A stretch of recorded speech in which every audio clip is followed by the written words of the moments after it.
ನಮಸ್ಕಾರ. ನಿಮಗೆಲ್ಲರಿಗೂ Saroja ಚೆಂಗೊಳ್ಳಿ legal hub ಚಾನೆಲ್ಗೆ ಸ್ವಾಗತ. ನಮ್ಮ ದೇಶದಲ್ಲಿ ಚುನಾವಣೆ ಘೋಷಣೆಯಾಗಿದೆ. ಚುನಾವಣೆಯ ವೋಟಿಂಗ್ ಕೌಂಟಿಂಗ್ ಡೇಟ್ ಸಹ ಈಗಾಗಲೇ ಘೋಷಣೆಯಾಗಿದೆ. ಪ್ರಪಂಚದಲ್ಲಿಯೇ ಅತ್ಯಂತ ದೊಡ್ಡ ಪ್ರಜಾಪ್ರಭುತ್ವ ದೇಶವಾದ ನಮ್ಮ ಭಾರತ ದೇಶದಲ್ಲಿ ಚುನಾವಣೆ ಅನ್ನುವುದು ಒಂದು ಮಹತ್ವವಾದ ಘಟ್ಟವಾಗಿದೆ.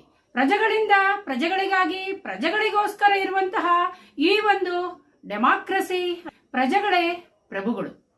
ಚುನಾವಣೆಗೆ ನಿಂತಹ ಯಾವ ಅಭ್ಯರ್ಥಿಯನ್ನ ಆಯ್ಕೆ ಮಾಡಿ ಕಳಿಸ್ತೀವೋ ಅವರೇ ಮುಂದೆ ಚುನಾವಣೆ ನಂತರ ನಮ್ಮನ್ನ ಆಳುವವರಾದ್ರಿಂದ ಪ್ರಜೆಗಳೇ ಪ್ರಭುಗಳು ಅಂತೇಳಿ ಕರಿತೀವಿ.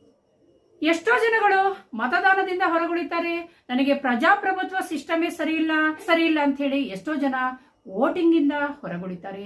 ಖಂಡಿತವಾಗ್ಲೂ ನಾನು ನಿಮ್ಮಲ್ಲಿ ಮನವಿ ಮಾಡ್ಕೊಳ್ಳೋದು ಏನಂದ್ರೆ, ಇರೋರಲ್ಲೇ ಬೆಸ್ಟ್ ಕ್ಯಾಂಡಿಡೇಟ್ ಯಾರು ಅನ್ನೋರನ್ನ ಆಯ್ಕೆ ಮಾಡಿ ನಾವು ವೋಟ್ ಮಾಡಿಲ್ಲ ಅಂದ್ರೆ ಮುಂದಿನ 5 ವರ್ಷ ನಾವು ಸಫರ್ ಪಡಬೇಕಾಗತ್ತೆ. ಖಂಡಿತವಾಗ್ಲೂ ನಾವು ವೋಟ್ ಮಾಡಲೇಬೇಕು. ಮೊದಲ ಬಾರಿಗೆ ನೀವು ಸರಜ ಚೆಂಗೊಳ್ಳಿ ಲೀಗಲ್ ಹಬ್ ಚಾನಲ್ ನೋಡ್ತಾ ಇದ್ರೆ ದಯವಿಟ್ಟು ನಮ್ಮ ಚಾನಲ್ ಅನ್ನ ಸಬ್ಸ್ಕ್ರೈಬ್ ಮಾಡ್ಕೊಂಡು ನೋಡಿ. ಸಬ್ಸ್ಕ್ರೈಬ್ ಮಾಡ್ಕೊಳ್ಳೋದ್ರಿಂದ ನಾನು ಮುಂದಿನ ವಿಡಿಯೋವನ್ನ ಅಪ್ಲೋಡ್ ಮಾಡ್ತಾ ಇದ್ದ ಹಾಗೆ ನಿಮಗೊಂದು ನೋಟಿಫಿಕೇಶನ್ ಬರುತ್ತೆ. ಆಗ ನೀವು ಈಸಿಯಾಗಿ ನನ್ನ ವಿಡಿಯೋಗಳನ್ನ ನೋಡಬಹುದು. ಚುನಾವಣೆ ನೀತಿ ಸಂಹಿತೆ ಅಂದ್ರೆ ಏನು ಅನ್ನೋ ವಿಚಾರವನ್ನ ಸವಿಸ್ತಾರವಾಗಿ ನೋಡೋಣ ಬನ್ನಿ. 2024 ಲೋಕಸಭೆ ಚುನಾವಣೆಗೆ ಈಗಾಗಲೇ ಚುನಾವಣಾ ಆಯೋಗ ವೇಳಾಪಟ್ಟಿಯನ್ನು ಪ್ರಕಟ ಮಾಡಿರುವುದು ನಮಗೆಲ್ಲ ಗೊತ್ತಿದೆ. ಒಟ್ಟು 7 ಹಂತಗಳಲ್ಲಿ ಚುನಾವಣೆ ನಡೆಯಲಿದ್ದು ಏಪ್ರಿಲ್ 19ರಂದು ಮತದಾನ ಆರಂಭವಾಗಲಿದೆ. ಜೂನ್ 4ರಂದು ಫಲಿತಾಂಶ ಪ್ರಕಟವಾಗಲಿದೆ. ಲೋಕಸಭಾ ಚುನಾವಣೆ ದಿನಾಂಕ ಪ್ರಕಟಗೊಂಡ ಬೆನ್ನಲ್ಲೇ ನೀತಿ ಸಂಹಿತೆಯನ್ನು ಜಾರಿ ಮಾಡಿರುವಂತಹ ಚುನಾವಣಾ ಆಯೋಗ ಕೆಲವೊಂದು ನಿರ್ಬಂಧಗಳನ್ನು ರಾಜಕೀಯ ಪಕ್ಷಗಳಿಗೆ ಮತ್ತು ಮತದಾರರಿಗೆ ಹೇರಿದೆ. ಭಾರತ ಸಂವಿಧಾನದ ಆರ್ಟಿಕಲ್ 324 ಅಡಿಯಲ್ಲಿ ಭಾರತ ಚುನಾವಣಾ ಆಯೋಗ ಚುನಾವಣಾ ನೀತಿ ಸಂಹಿತೆಯನ್ನು ಜಾರಿಗೆ ತರುತ್ತದೆ. ಹಾಗಾದರೆ ಯಾವೆಲ್ಲ ಚಟುವಟಿಕೆಗಳಿಗೆ ನಿರ್ಬಂಧವಿದೆ, ಜನಸಾಮಾನ್ಯರ ಮೇಲೆ ಈ ನೀತಿ ಸಂಹಿತೆ ಯಾವ ರೀತಿ ಪ್ರಭಾವ ಬೀರಲಿದೆ ಎಂಬುದನ್ನು ವಿವರವಾಗಿ ತಿಳ್ಕೊಳ್ಳೋಣ. ಈ ಒಂದು ನೀತಿ ಸಂಹಿತೆ ಕರ್ನಾಟಕ ರಾಜ್ಯ ಅಷ್ಟೇ ಅಲ್ಲದೆ ಒಡಿಶಾ, ಸಿಕ್ಕಿಂ, ಅರುಣಾಚಲ ಪ್ರದೇಶ, ಆಂಧ್ರ ಪ್ರದೇಶ ಈ ಎಲ್ಲ ರಾಜ್ಯಗಳಿಗೂ ಅನ್ವಯಿಸುತ್ತದೆ. ಹಾಗಾದರೆ ನೀತಿ ಸಂಹಿತೆ ಅಂದರೆ ಏನು? What is election code of conduct? ದೇಶದಲ್ಲಿ ಮುಕ್ತ ಮತ್ತು ನ್ಯಾಯಸಮ್ಮತ ಚುನಾವಣೆ ನಡೆಸಲು ಚುನಾವಣಾ ಆಯೋಗ ಕೆಲವು ನಿಯಮಗಳನ್ನು ರೂಪಿಸುತ್ತದೆ.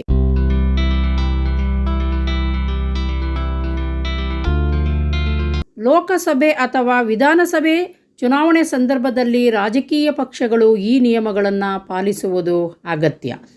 ಚುನಾವಣಾ ಸಂದರ್ಭದಲ್ಲಿ ರಾಜಕೀಯ ಪಕ್ಷಗಳು ಮತ್ತು ಅಭ್ಯರ್ಥಿಗಳು ಏನು ಮಾಡಬೇಕು ಮತ್ತು ಏನನ್ನು ಮಾಡಬಾರದು ಎಂಬುದನ್ನು ನೀತಿ ಸಂಹಿತೆ ಹೇಳುತ್ತದೆ. ಈ ಒಂದು ನೀತಿ ಸಂಹಿತೆಯ ಇತಿಹಾಸವನ್ನು ನಾವು ನೋಡೋದಾದರೆ, ಈ ಮಾದರಿ ನೀತಿ ಸಂಹಿತೆ ಅಥವಾ ಕೋಡ್ ಆಫ್ ಕಾಂಡಕ್ಟ್ 1960ರಲ್ಲಿ ಮೊದಲ ಬಾರಿಗೆ ಕೇರಳ ವಿಧಾನಸಭೆ ಚುನಾವಣೆ ವೇಳೆ ಜಾರಿಗೆ ಬಂತು. ಇದನ್ನು ಯಶಸ್ವಿಯಾಗಿ ಬಳಸಿಕೊಂಡಿದ್ದು 1962ರ ಲೋಕಸಭೆಯ ಚುನಾವಣೆಯಲ್ಲಿ ದೇಶವ್ಯಾಪಿ ಇದನ್ನು ಜಾರಿಗೆ ತರಲಾಗಿತ್ತು. 1967ರಲ್ಲೇ ಲೋಕಸಭೆ ಮತ್ತು ವಿಧಾನಸಭೆ ಚುನಾವಣೆಯಲ್ಲಿ ಅಧಿಕೃತವಾಗಿ ಕಟ್ಟುನಿಟ್ಟಾಗಿ ಜಾರಿಗೊಳಿಸಲಾಗಿತ್ತು. ನೀತಿ ಸಂಹಿತೆಯನ್ನು ಉಲ್ಲಂಘಿಸಿದರೆ ಏನಾಗುತ್ತದೆ ಮತ್ತು ಭ್ರಷ್ಟಾಚಾರ ಚಟುವಟಿಕೆಗಳಿಗೆ ಕಡಿವಾಣ ಹಾಕದಿದ್ದರೆ ಪ್ರಜಾಪ್ರಭುತ್ವ ವ್ಯವಸ್ಥೆಯ ಬಗ್ಗೆ ಯಾವ ಪರಿಣಾಮ ಬೀರುತ್ತದೆ ಎಂಬುದನ್ನು ಚುನಾವಣಾ ಆಯೋಗ ಮನಗಂಡು ಸಾಕಷ್ಟು ಕಠಿಣ ಕ್ರಮಗಳನ್ನು ಜಾರಿಗೊಳಿಸ್ತಾ ಬಂದಿದೆ. ಸಂಹಿತೆ ಜಾರಿಗೆ ಬಂದ ನಂತರ ರಾಜ್ಯ ಮತ್ತು ಕೇಂದ್ರ ಸರ್ಕಾರಗಳ ನೌಕರರು ಚುನಾವಣಾ ಆಯೋಗದ ನೌಕರರಾಗಿ ಕೆಲಸ ಮಾಡಬೇಕೇ ಹೊರತು ಚುನಾವಣಾ ಪ್ರಕ್ರಿಯೆ ಪೂರ್ಣಗೊಳ್ಳುವವರೆಗೆ ಸರ್ಕಾರದ ನೌಕರರಾಗಿರೋದಿಲ್ಲ. ಚುನಾವಣೆ ಮುಗಿದ ನಂತರ ನೀತಿ ಸಂಹಿತೆ ರದ್ದಾಗುತ್ತದೆ. ಜೊತೆಗೆ ಅವರು ಯಥಾ ಪ್ರಕಾರ ಸರ್ಕಾರಿ ನೌಕರರು ಅವರ ಮೊದಲಿನ ಡ್ಯೂಟಿಗೆ ಹೋಗಬೇಕಾಗುತ್ತದೆ. ಹಾಗಾದರೆ ಈ ನೀತಿ ಸಂಹಿತೆ ಸಚಿವರು ಶಾಸಕರಿಗೆ ಯಾವ ನಿರ್ಬಂಧಗಳನ್ನು ಹೇರುತ್ತದೆ ಅನ್ನೋದನ್ನು ತಿಳ್ಕೊಳ್ಳೋಣ. ಸಚಿವರು ಸರ್ಕಾರಿ ವೆಚ್ಚದಲ್ಲಿ ಚುನಾವಣಾ ರ್ಯಾಲಿಗಳನ್ನು ಮಾಡುವಂತಿಲ್ಲ. ಈ ಅವಧಿಯಲ್ಲಿ ಸಚಿವರು ತಮ್ಮ ನಿವಾಸದಿಂದ ಕಚೇರಿಗೆ ಹೋಗಲು ಸರ್ಕಾರಿ ವಾಹನಗಳನ್ನು ಬಳಸೋ ಹಾಗೆ ಇಲ್ಲ. ಹಾಗೆ ರ್ಯಾಲಿಗಳಿಗೂ ಸಹ ಸರ್ಕಾರಿ ವಾಹನಗಳನ್ನು ಬಳಸೋ ಹಾಗಿಲ್ಲ. ಚುನಾವಣಾ ಪ್ರವಾಸಗಳಿಗೂ ಸಹ ಸರ್ಕಾರ ಕೊಟ್ಟಂತಹ ವಾಹನಗಳನ್ನು ಅವರು ಬಳಸಬಾರದು. ಹಾಗಾದರೆ ನೀತಿ ಸಂಹಿತೆಯನ್ನು ಉಲ್ಲಂಘನೆ ಮಾಡಿದರೆ ಏನಾಗುತ್ತದೆ ಎಂಬ ವಿಚಾರವನ್ನು ತಿಳ್ಕೊಳ್ಳೋಣ. ಯಾವುದೇ ರಾಜಕೀಯ ಪಕ್ಷ ಅಥವಾ ಅದರ ಅಭ್ಯರ್ಥಿ ನೀತಿ ಸಂಹಿತೆಯನ್ನು ಉಲ್ಲಂಘನೆ ಮಾಡಿದರೆ ಅಂಥವರನ್ನು ಪ್ರಚಾರದಿಂದಲೇ ನಿರ್ಬಂಧಿಸಬಹುದು ಚುನಾವಣಾ ಆಯೋಗ. ಹಾಗೆ ಅಭ್ಯರ್ಥಿಯು ಚುನಾವಣೆಗೆ ಸ್ಪರ್ಧಿಸದಂತೆಯೂ ಅವರನ್ನು ನಿರ್ಬಂಧಿಸಬಹುದು. ಇಷ್ಟೇ ಅಲ್ಲ, ಅಗತ್ಯ ಬಿದ್ದರೆ ಅಭ್ಯರ್ಥಿಯ ವಿರುದ್ಧ ಕ್ರಿಮಿನಲ್ ಮೊಕದ್ದಮೆಯನ್ನು ಅಂದರೆ ಕ್ರಿಮಿನಲ್ ಕೇಸನ್ನು ಸಹ ಚುನಾವಣಾ ಆಯೋಗ ಹಾಕಬಹುದಾಗಿದೆ. ಆತ ಜೈಲು ಪಾಲಾಗುವ ಸಾಧ್ಯತೆಯೂ ಇರುತ್ತದೆ. ನೀತಿ ಸಂಹಿತೆ ಕೇವಲ ರಾಜಕೀಯ ಪಕ್ಷಗಳಿಗೆ ಅಥವಾ ಅಭ್ಯರ್ಥಿಗಳಿಗೆ ಸೀಮಿತ ಆಗಿರೋದಿಲ್ಲ.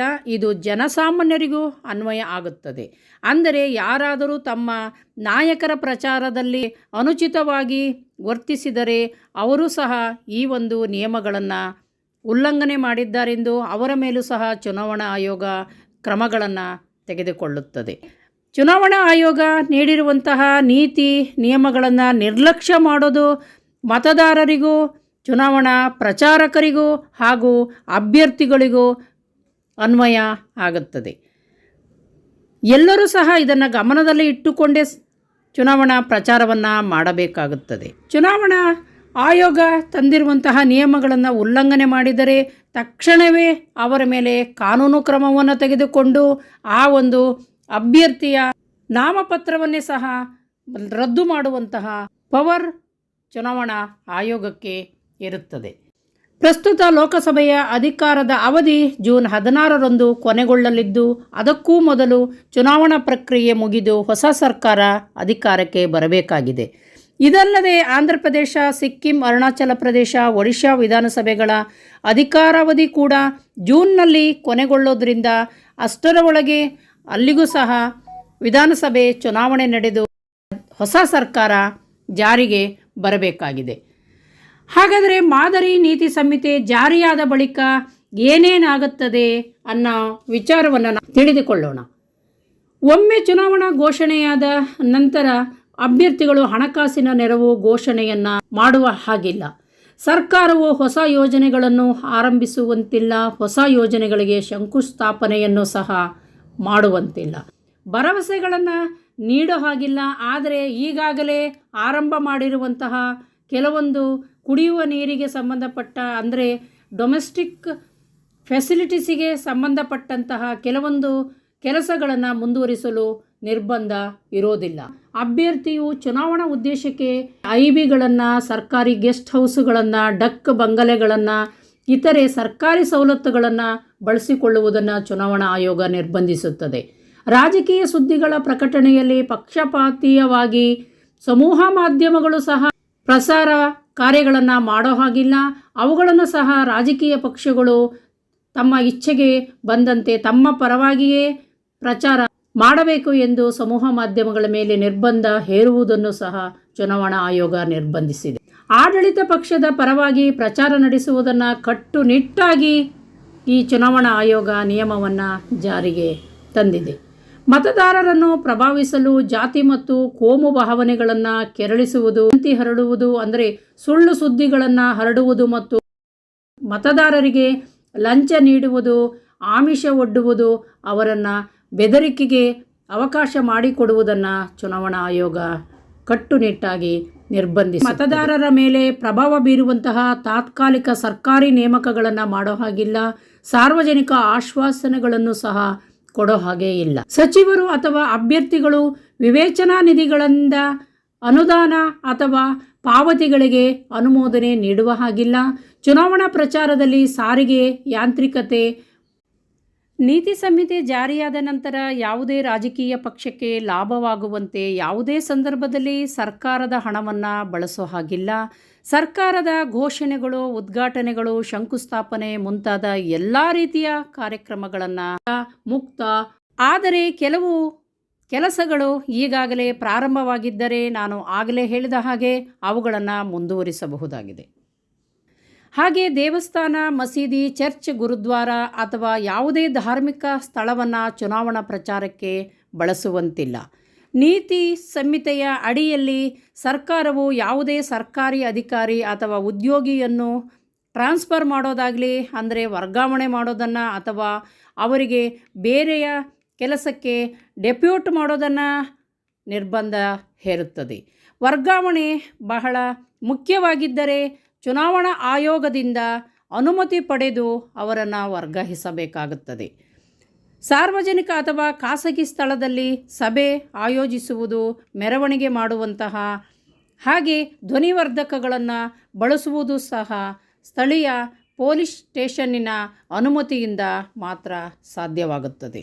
ಅಂದರೆ ಯಾವುದೇ ಒಂದು ಸಭೆ ಸಮಾರಂಭವನ್ನು, ಚುನಾವಣಾ ಪ್ರಚಾರವನ್ನು ಮಾಡಬೇಕಾದರೆ ಸ್ಥಳೀಯ ಪೊಲೀಸ್ ಸ್ಟೇಷನ್ನಿನಿಂದ ಅನುಮತಿ ಪತ್ರವನ್ನು ಪಡೆದು ಪ್ರಚಾರ ಸಭೆಗಳನ್ನು ಮಾಡಬೇಕಾಗುತ್ತದೆ. ಅವಮಾನಿಸುವ ಅಥವಾ ತೆಗಳುವ ಸಾಮಾಜಿಕ ಮಾಧ್ಯಮದ ಪೋಸ್ಟರ್ಗಳಿಂದ ದೂರವಿರಬೇಕಾಗುತ್ತದೆ. ಪಾವಿತ್ರ್ಯ ಕಾಪಾಡುವಂತೆ ತಾರಾ ಪ್ರಚಾರಕರಿಗೂ ಹೊಣೆಗಾರಿಕೆ ಕೊಡಲಾಗಿದೆ. ಹಾಗೆ ವಿಷಯಾಧಾರಿತ ಪ್ರಚಾರ ನಡೆಸುವುದು, ಸ್ಫೂರ್ತಿ ನೀಡುವ ರಾಜಕೀಯ ಚರ್ಚೆ ನಡೆಸುವುದು, ದ್ವೇಷ ಭಾಷಣಗಳಿಂದ ದೂರ ಇರುವುದು, ಜಾತಿ ಅಥವಾ ಧರ್ಮದ ಓಲೈಕೆ ಮಾಡುವುದು, ಖಾಸಗಿ ಜೀವನದ ಮೇಲೆ ಪ್ರಭಾವ ಬೀರುವಂತಹ ಹೇಳಿಕೆಗಳನ್ನು, ಟೀಕೆಗಳನ್ನು ನೀಡಬಾರದು ಅಂತಲೂ ಚುನಾವಣಾ ಆಯೋಗ ಅಭ್ಯರ್ಥಿಗಳಿಗೆ ಸೂಚನೆಗಳನ್ನು ನೀಡಿದೆ.